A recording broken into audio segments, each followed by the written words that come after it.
As a police officer with over 30 years on the force, I've seen things that would make most people lose sleep. Grisly murders, twisted crimes, and bizarre human behavior are all part of the job. But even with all that behind me, nothing, and I mean nothing, prepared me for what I encountered in my final months before retirement. My name is Detective Inspector Raymond Miller, and this particular case still lingers in the back of my mind like an itch that refuses to go away. It was a late evening, and my team and I were gathered in the incident room, sorting through old cases. Every so often we'd take the time to go back over open files, just to make sure nothing had slipped through the cracks. It was part due diligence, part superstition. We didn't like loose ends. That night, we were talking about the recent discovery of an unidentified body that had turned up in the Thames. A man mid-30s, no ID, no clear cause of death. We couldn't even determine where he'd entered the river. Frustrating but not unusual. Just as I was about to call it a night, a uniformed constable knocked on the door. "Sir," he said, slightly breathless. "Sergeant Barry asked me to deliver a message. There's been a discovery, 3 dead men. He's asking for you to attend the scene immediately." I exchanged a look with my partner, Detective Sergeant Derek Carnes. Without a word, we grabbed our coats and headed out.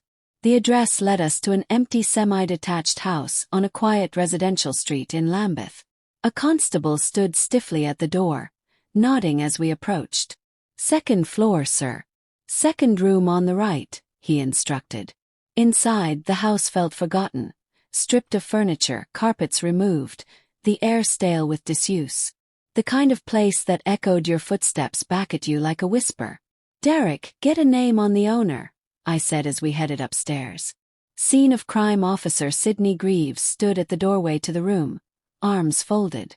"Evening, Ray," he said grimly. "You're in for a strange one tonight." The room reeked faintly of mildew and something else, something heavier, unnatural. 3 naked men were laid out on the wooden floor, their limbs bound with rope, each one splayed out like a starfish. Gags made from strips of duct tape covered their mouths. Their eyes were closed. There were no bruises, no blood, no visible signs of trauma. But they were clearly dead. I muttered under my breath. "A triple murder. Just what I needed." "What have you got for me, Sid?" asked. Sid shook his head. All 3 men appeared to be in their early to mid-30s, each bound in a similar fashion. No signs of external injury. Time of death is roughly 12 to 15 hours ago, give or take. But cause of death? That's still a mystery. Could be poisoning or something else. I'll know more after the autopsies.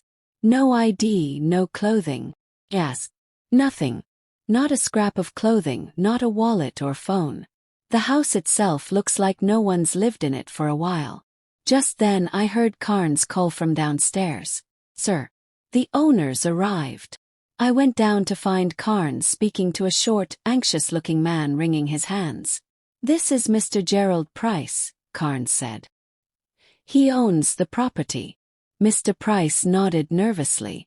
"The house has been empty for a little over a month now. The previous tenant, an elderly woman, was moved into a care home by her family. She kept cats, and when I came in to clear the place out, it was infested with fleas. I had the carpets and furniture thrown out 2 weeks ago.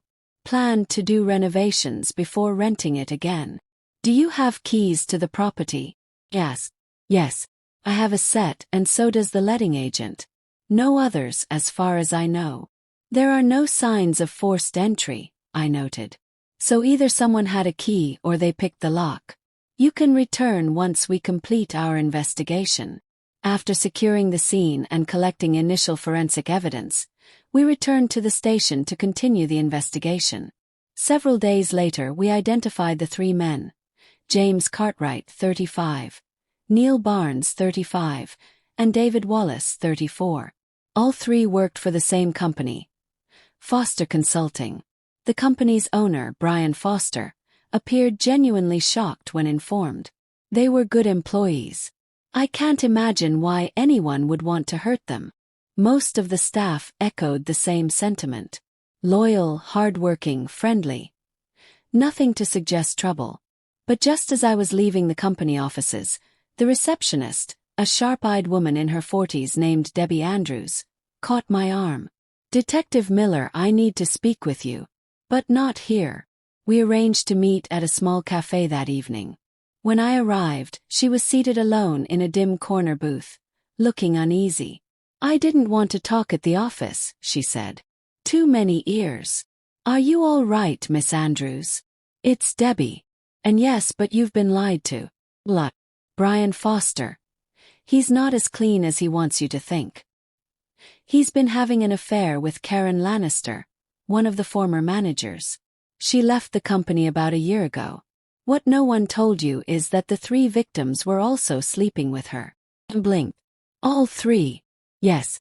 It was part of her arrangement. If they hit their monthly quota, she rewarded them. And she used Foster to secure her bonuses. She was playing everyone." "Does Foster know they were all sleeping with her?"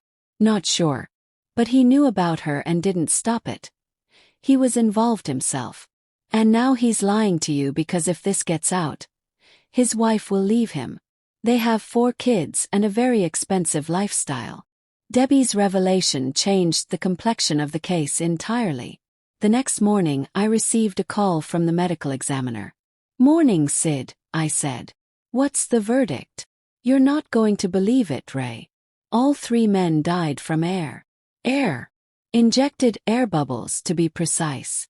Someone injected them directly into the bloodstream, causing cardiac arrest. Entry points were in the groin. Subtle, easy to miss at first glance. Anything else? One of them, Neil Barnes, had a sexually transmitted infection, recently treated with antibiotics. I thanked him and headed straight to Karen Lannister's home.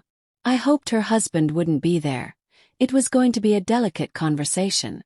Karen answered the door and led me to the sitting room. She was composed, but I could see the worry etched into her face. I laid it out for her. "Mrs. Lannister, we've confirmed that your former co-workers, James, Neil and David, have been murdered. I need to ask you, did you have any kind of relationship with them?" Her eyes fell to the floor. "Yes, I did.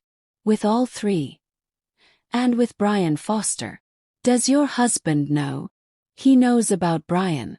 He found out and I promised it would never happen again. I quit the company soon after. But he doesn't know about the others." "Where was he 3 nights ago?" "In Switzerland. Business trip. He's still there. He'll be back tomorrow." "And you?" "Here. My parents came to stay. They were helping with our son." I handed her my card and left, unconvinced her husband was in the clear just yet. Back at the station, I debriefed Carnes and Wheatley.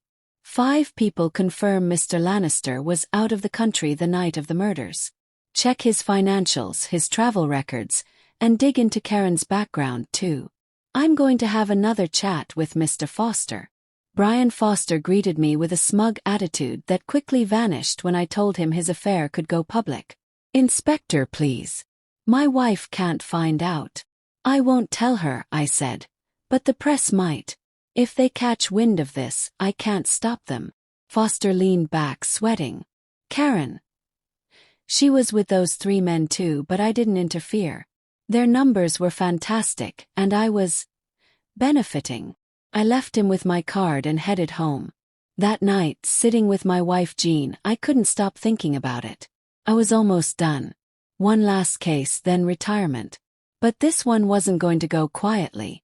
Jean smiled as I talked about our retirement plans. "You're not dragging me out of London," she warned. "Our friends are here. Our daughter's down the road." I laughed. Just a thought.